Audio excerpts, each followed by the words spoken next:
नमस्कार मंडळी, स्वागत आहे तुमचं आमच्या चॅनलमध्ये। आवाज महामुंबईचा, शोध बातमीचा, कौल मनाचा। चला तर मग आमचे चॅनल लाईक करा, शेअर करा आणि सबस्क्राइब करा। धन्यवाद। सावित्रीबाई फुले जयंतीनिमित्ताने अभिवादन सभा। सावित्रीबाई फुले जयंतीनिमित्ताने अभिवादन सभा आयोजित केली होती। सभेच्या अध्यक्षस्थानी प्रमिला म्हात्रे होत्या। प्रास्ताविक कुंदा पाटील यांनी केले। जनवादी महिला संघटना रायगड जिल्हा सेक्रेटरी धन्वंती भगत यांनी सांगितले की सावित्रीबाई फुलेंची मुलींसाठी जी पहिली शाळा काढली, पण आज सरकारी मराठी शाळा सरकारी धोरणामुळेच बंद पडल्याने मुलींच्या शिक्षणात घट झाली आहे, अशी मांडणी त्यांनी केली। कुंदा पाटील यांनी सावित्रीबाई फुले यांना त्रास सहन करावा लागला असे सांगितले। रजनी पाटील, निराताई घरत यांनी सावित्रीबाई फुले यांच्या प्रतिमेचे पूजन करून त्यांस पुष्पहार अर्पण केला। सभेला कुसुम ठाकूर, किसान सभेचे नेते संजय ठाकूर यांनी मार्गदर्शन केले। समारोपाचे भाषण जनवादी महिला संघटना राज्य उपाध्यक्ष हेमलता पाटील यांनी केले। सावित्रीबाई फुलेंनी आपल्याला दिलेला अधिकाराचा उपयोग समाजामध्ये देशात चाललेल्या राजकीय, सामाजिक, आर्थिक घडामोडींकडे लक्ष देऊन प्रतिकार करण्याची हिंमत ठेवली पाहिजे। आता होऊन गेलेल्या आणि होऊ घातलेल्या स्थानिक स्वराज्य संस्थांच्या निवडणुकीत झालेला गैरवापर, मतचोरी, मत विकत घेणे, मशीनमध्ये घोटाळा करणे, आता तर महानगरपालिकेच्या निवडणुकीत उमेदवार बिनविरोध निवडून आले, ही लोकशाहीची हत्याच केली। आपण पुढील काळात सतर्क राहिलो तरच 8व्या शतकात सावित्रीबाई फुलेंचा वारसा पुढे घेऊन जाण्यासाठी कटिबद्ध होण्याची शपथ घेऊ। अभिवादन सभेत एकपात्री नाटक मी सावित्रीबाई बोलते, बोकडविरा गावची मुलगी प्रचिती राजेश पाटील यांनी सादर केले। जनवादी महिला संघटनेच्या अध्यक्षा सविता पाटील, गीता पाटील, खजिनदार लता पाटील यांनी सावित्रीबाई फुलेंची ओवी गाऊन सभेला सुरुवात केली।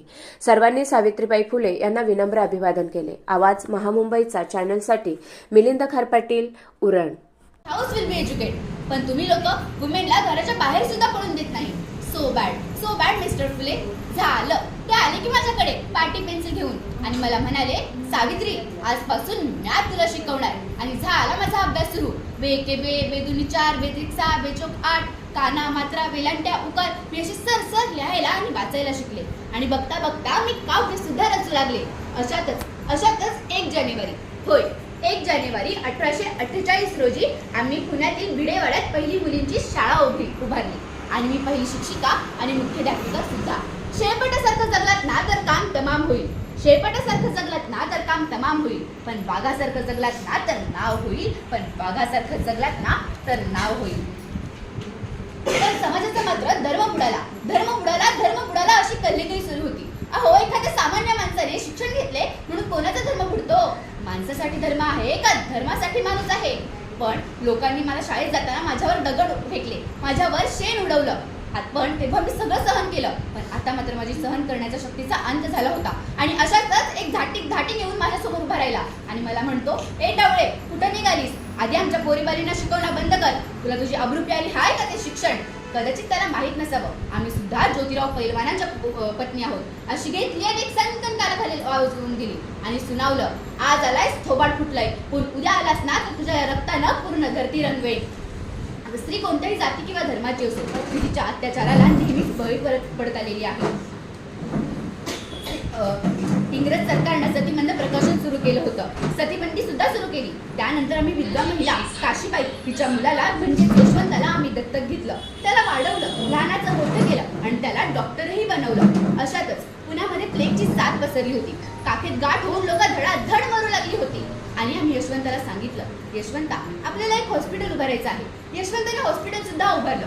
आम्ही रुग्णालयात रुग्णांचा उपचार करत होतो, पण प्लेग हा एक संसर्गजन्य रोग होता, तो कधी ना कधी मलाही होणार होता। पण शेवटी आम्ही जगलोय समाजासाठीच ना, मग त्यासाठी जर मला मरण पत्करावं लागलं तर मरणा तुझं स्वागत आहे। सावित्रीची सावित्रीबाई झाले, सावित्रीबाईची मी सावित्री माईही झाले।